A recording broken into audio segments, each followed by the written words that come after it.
Assalamualaikum warahmatullahi wabarakatuh. Saya Indah Cahya Pratiwi dengan NIM 21002104 dari Departemen Administrasi Pendidikan Fakultas Ilmu Pendidikan Universitas Negeri Padang. Pada kali ini saya membuat sebuah video praktek mengenai press conference atau konferensi pers terkait berita bencana alam yang terjadi beberapa minggu yang lalu, yaitu gempa yang terjadi di Jawa Barat, tepatnya di Kabupaten Cianjur dan Garut.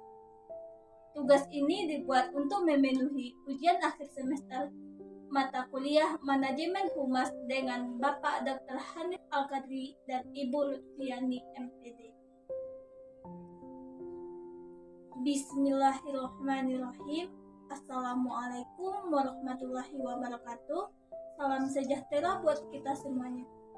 Saya Indah Cahya Pratiwi sebagai Gubernur Jawa Barat akan memberikan informasi terkait gempa yang terjadi di Cianjur dan Kabupaten Garut, Jawa Barat. Gempa yang terjadi di Cianjur, Jawa Barat pada tanggal 21 November 2022 dengan kekuatan 5,6 magnitudo dan dengan kedalaman 10 km cukup menggemparkan seluruh masyarakat. Gempa ini banyak memakan korban, hingga ratusan korban jiwa, luka parah, baik itu patah tulang, tertimpa reruntuhan, dan terkena benda tajam, dan lain sebagainya, maupun luka ringan, dan juga ratusan kerusakan bangunan, baik bangunan rumah, sekolah, gedung-gedung, dan sebagainya, yang diakibatkan oleh gempa bumi di Cianjur dengan 5,6 magnitudo. Guncangan gempa juga memicu terjadinya gerakan tanah. Gempa ini biasanya mengakibatkan gempa susulan. Sejauh ini sudah tercatat lebih dari 100 kali gempa susulan, dan gempa susulan terkuat mencapai 4 magnitudo, dan sedangkan gempa yang terkecil sebesar 1,8 magnitudo. Selang beberapa minggu kemudian juga telah terdapat informasi mengenai telah terjadi gempa di Garut, Jawa Barat, tepatnya pada tanggal 3 Desember 2022 yang cukup membuat kepanikan seluruh warga Garut dan sekitarnya. Gempa ini dengan kekuatan 6,4 magnitudo berada di kedalaman 118 km, 52 km barat daya Garut. Guncangan gempa juga dirasakan di beberapa daerah seperti di Bandung, Bogor, Yogyakarta, hingga Jakarta. Gempa ini tidak memakan banyak korban, serta tidak begitu banyak terjadinya kerusakan bangunan, baik itu kerusakan rumah, sekolah, gedung, dan lain sebagainya. Bagaimana tanggapan Ibu mengenai gempa yang terjadi di Cianjur dan Garut? Baik, saya sangat prihatin atas peristiwa gempa bumi dahsyat yang mengguncang Kabupaten Cianjur. Mohon tetap waspada, siaga 1, karena memang musim bencana selalu di akhir tahun. Kita harus tetap waspada karena gempa ini bisa terjadi gempa susulan.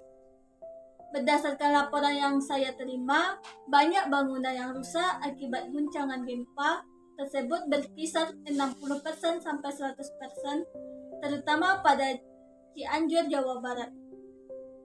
Dan juga banyak korban jiwa akibat reruntuhan gempa atau reruntuhan bangunan.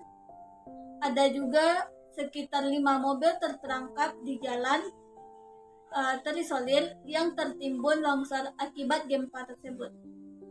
Mayoritas yang meninggal dunia ada anak-anak karena peristiwa terjadi saat anak-anak sedang banyak di madrasah ataupun sekolah umum untuk melanjutkan pelajaran, hingga banyak kejadian-kejadian meninggal dunia pada anak-anak, dan juga mayoritas warga meninggal karena tertimpa reruntuhan bangunan yang ambruk saat peristiwa terjadi, sehingga tidak bisa menyelamatkan diri. Puluhan orang masih tertimbun reruntuhan dan tengah dalam pencarian. Untuk sementara, ratusan orang harus mengungsi ke tempat yang lebih aman imbas rumah roboh retak-retak dan menghindari gempa susulan lainnya. Untuk hal ini kami akan menggerakkan lagi proses evakuasi terhadap pengevaluasian korban-korban yang tertimbun reruntuhan dan juga meningkatkan kinerja tim SAR, Basarnas, tim evakuasi, dan rencana pengevakuasian akan dilaksanakan mulai matahari muncul hingga malam hari dan akan dilakukan secepatnya hingga para korban bisa ditemukan. Kemudian juga ada 100 relawan berdatangan para medis, dokter bedah, dan lainnya untuk membantu para korban gempa yang luka ringan maupun luka berat yang terjadi akibat reruntuhan bangunan, baik terkena benda tajam dan lain sebagainya. Untuk itu, tolong media juga menyampaikan warga tenang, negara hadir, bahkan kami semua memerintahkan aparat-aparat untuk hadir ke pemakaman sebagai simpati kita bahwa negara membersamai musibah. Terakhir, tetap siaga, satu, dan waspada. Lalu untuk kedepannya bagaimana menurut Ibu penanggulangan terhadap korban jiwa dan juga banyaknya kerusakan bangunan yang terjadi akibat gempa di Cianjur dan Garut tersebut? Terdapat sampai sekarang ini ada sekitar 162 yang meninggal dunia, 326 luka-luka, mayoritas patah tulang dan luka akibat tertimbun ataupun terkena benda tajam.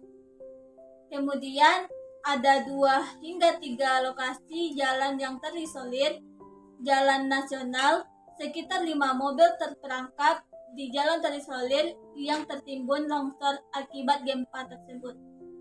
Penanganan para korban gempa di Cianjur dilakukan di 3 rumah sakit, yakni RSUD Sayang Cianjur, RSUD Cimacan, dan RS Bayangkara Polri Cianjur. Para korban juga diupayakan untuk ditangani di rumah sekitar wilayah lain seperti di Sukabumi ataupun Bandung guna menghindari penanganan medis yang berada di luar ruangan. Kemudian untuk penanganan medis, korban gempa cukup terkendala karena tenaga medis tidak sebanding dengan jumlah korban yang harus ditangani.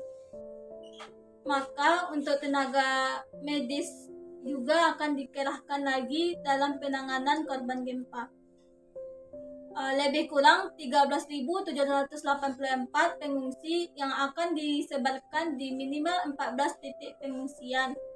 Hal ini juga sudah didatangkan seluruh infrastruktur evakuasi, sudah berdatangan alat berat dari TNI sudah disiapkan, TNI Polri sudah disiapkan, dapur umum sudah disiapkan, akan hadir di titik pengungsian tersebut. Untuk penanganan rumah-rumah yang rusak dari 60% sampai 100% yang hancur, baik itu rusak ringan, sedang maupun berat, ini juga pemerintah juga akan ganti rugi dana pembangunan rumah korban. Hal ini Kepala Negara menyerahkan langsung bantuan dana pembangunan rumah korban untuk memberikan semangat kepada masyarakat Cianjur agar selalu bangkit dari kondisi bencana. Baik, untuk itu bagaimana untuk kedepannya, Bu? Baik, untuk itu saya menghimbaukan seluruh korban dan warga yang berada di lokasi terjadinya gempa untuk tetap waspada, siaga 1, dan berhati-hati apabila ada gempa susulan yang ditakutkan nantinya.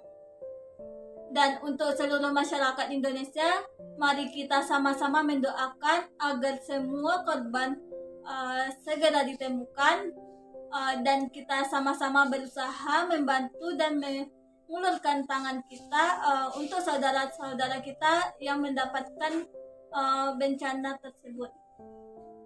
Tidak ada kriteria untuk menunda-nunda pertolongan kemanusiaan. Negara juga hadir, Ibu Gubernur juga hadir, Bapak Bupati juga hadir, semua hadir di sini untuk memastikan semua keluhan bisa ditangani dengan baik. Ya, cukup sekian. Terima kasih.